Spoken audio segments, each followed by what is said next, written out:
Let's talk about the 3 secrets to offloading and getting rid of your enrollment calls to skilled salespeople who can do them for you and close sales or close clients for you so you don't have to. Here's the biggest problem. Coaches eventually get tired of doing enrollment calls. You know, it's fine when you're first starting out, getting your first couple clients, you're validating your business. You're like, wow, people are giving me money for my coaching. This is amazing, right? You do a few hundred of those calls, or you wake up on a Monday morning and you just got call after call after call. It loses its excitement. Not only that, when you're doing a lot of enrollment calls, you're taking time away from servicing your clientele and helping your clients, right?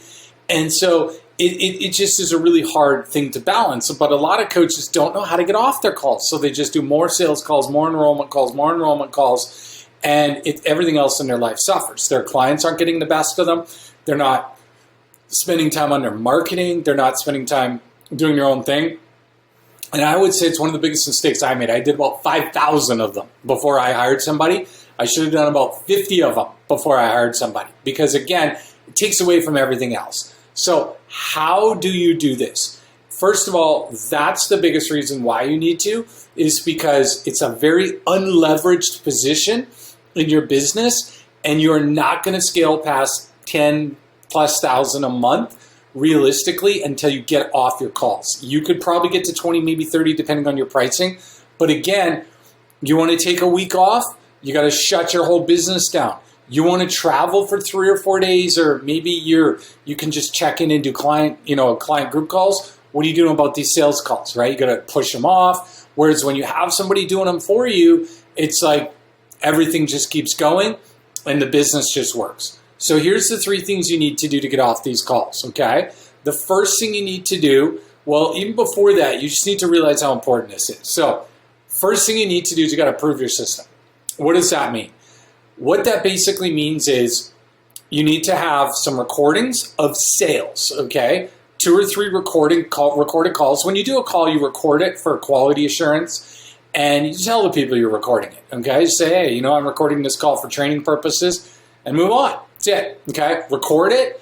Make sure you have some recordings of your sales, 3 or 4 ideally, because you don't really, you're going to give them to your new enrollment person, and you don't want just one sale, because it could have been what's called like a laydown sale, meaning the people were actually on the call to buy. They want to work with you. Your marketing did a good job, set them up. They're like, I want to do this. And so it's not a really good call, because your salesperson think that everybody's like that, where they're not, right? They usually got questions, maybe some objections and stuff like that.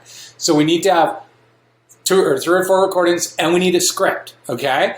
Just because you can wing it doesn't mean this potential salesperson that you're going to hire is going to be able to wing it. You have to have a written script, preferably a manuscript, okay? So they can read it as close as possible to word for word, so that they can do that, okay? And again, you don't have to, but ideally you want it to, because remember, you're very intuitive about your coaching. When you're talking to somebody, you can feel the energy, and you're the expert, so you can hear what they're saying. You can adjust your call. When you have a salesperson, if I was your salesperson, I got my phone or Zoom, and I got a script. I don't have your energetic feel. I don't have the intuitiveness about what you do. You know what I mean? I don't have the expertise. I'm just selling. And so you need to make it as easy as possible. The biggest mistake I see coaches make is they simply they're like, look, here's the leads. Call them. They're, the appointment's at 2. Call them, and you're a good salesperson, so sell them. Right? They're going to quit, and you're just going to burn through a bunch of leads. So you need to have the proven system. Okay, and that doesn't take that long, at all. It's pretty quick, actually. Number 2, you need to hire right. Now, what does that mean? Don't hire your friends. Don't hire somebody because they are a good client. You have to hire somebody who is a salesperson, okay? It's an enrollment call, right? But it doesn't mean it's just a retail call, like you'd go to a retail store, like a Starbucks or something, and somebody takes your order and takes your credit card, swipes it. That's not what this is. This is helping people through their fears to want to buy from you. There's objection handling. There's issues. You need to hire a sales person, okay? not somebody who just needs to make some extra cash, wants to work from home. No, it will not work. Salesperson, okay? And preferably somebody who's good at online sales, direct sales, any of those kinds of things. The type of person you don't want to hire is a salesperson who sells for an established brand. For example, if you hire somebody who sells for the local Porsche dealer and they're like, yeah, I'd love to do that. I'm totally into sales. I sell $150,000 Porsche 3-4 days a week, millions of dollars worth. If I can sell a $150,000 Porsche, I can sell your $5,000 coaching program.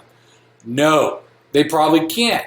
Because remember, when somebody's going into Porsche, like Porsche has spent a generation on marketing, probably cumulatively billions of dollars, and they have this massive brand awareness. So I'm not, you're not going in to a Porsche dealer with all these objections and stuff like that. Is Porsche a scam? You're not doing that. You're going in to buy a Porsche. And their job is to sell you a Porsche, or not even sell it to you, but basically help you buy what you already want to be there for. Sure, they're going to help you. If you're like, well, I'd like to think about it, they're going to throw in some incentives and get you to sign now and stuff like that. But this is not transferable, okay? You want to hire somebody who's good at sales, who's proven, who knows how to do enrollments, and a good closer, all right? That's really what you want to do. And how and where. There's lots of Facebook groups on hiring enrollment coaches. You can just go into this Facebook search and search up enrollment coaches, and you can post in there and get those kinds of people, tons of them in there, okay? That's super important. And what I find is sometimes you'll have to go through 2 or 3 to get a good one. So you're going to have to hire 2 potentially to keep 1, hire 3 to keep 1. Now, which gives us to step 3. This is the most important part, okay? Hiring right is easy. Step 3. Before I get to step 3, I need you to do 2 quick things. Hit the like button. So I know you like this, so I can create more videos to help you, okay? So I need you to hit that like button. Just hit it right there. Second thing you need to do, hit the subscribe button. Somewhere around this video is the subscribe button. So I spend about $1 million a year, roughly, give or take, on Facebook ads. And what I do is bring all what I'm learning and what we're doing and teach it over here on YouTube. And so you get to learn it all. It's free. None of those videos cost you anything, but I'm creating them all the time. And if you don't hit the like button, you're going to miss out on all the future videos. And you never know if 1 or 2 of them is like the right thing at the right time that helps you take your business to the next level. So hit the subscribe button so that you're going to get notified about all my upcoming videos. All right, number 3. Coach and transition. This is the most important part. Here's what coaches do. What they do is they hire some people, most likely their friend or somebody they know who just needs some extra work, who has a good personality, and they're like, here you go, here's the calls, have fun. And then the coaches just go off on their own. Sort of like if you were hiring a new bookkeeper. Here's all the stuff. If you need anything, let me know. Well, it doesn't work that way with salespeople. They need to be trained. So how do you train them? Well, your first thing you're going to do is you're not going to give them a lot of calls, okay? You need to keep doing the majority of them because these people aren't proven. Second thing you need to do while you're doing this is you need to make sure you're listening to all their calls, all of them. Because here's what's going to happen. They're going to go off and try this and say that and do this and say that. They're going to be everywhere. And so you need to listen to their calls, listen to them on double speed, and really just coach them. Hey, and send them a video, phone them up, whatever it is, and just work with them on, hey, when the person says this, here's what you say, don't do this, stay on script, that type of thing. And every call, you need to do that. It's not that complicated. So one of the issues that coaches come up with is they're like, it's more work for me to get somebody to do the calls than it is for me to do them. You know what? Initially, that's right. But that's like any position. If you're training somebody new to do anything, you're doing the job, plus you're training them to do it, so it's going to be double work. But eventually it goes back down, and then it's not so hard. So just understand, it's going to feel like it's double work for a while, but once you get them trained up, that's fine. Now, how do you transition them? Once they're at about a 20% enrollment rate, so once they're enrolling 1 out of 5 calls, I would start transitioning them. And what does that mean? Meaning start giving them more calls. Okay, so initially you're going to take 90%, give them 10, then 80%, then give them 20, then 70%, then give them 30. And then eventually after they've closed, say, good 5, 10 sales, you feel comfortable, give them 50%. And then you feel more comfortable, give them 75%. And then eventually after, you see 10 sales closed or so, then it's like, all right, you're good, here's all the calls, and then repeat the process and hire another person. And this way, you're completely off the calls. Now you can focus on taking care of your clients, you can focus on your marketing, all the other things you want to do, and then actually get some of your time back, right? So that your clients will like it more, you'll like it more, and you have a good person doing your sales calls who's actually good at them and who likes them. Because just like if you look at your bookkeeping stuff, you're like, who could ever like this stuff? This is horrific. Who wants to sit in QuickBooks all day? There's a lot of people who like that kind of stuff. Just like sales, there's a lot of people who like that. So you find the best person on your team, give it to them, and that's how you do it. All right, here's what I need to do. At the bottom of this video, there's a pinned comment.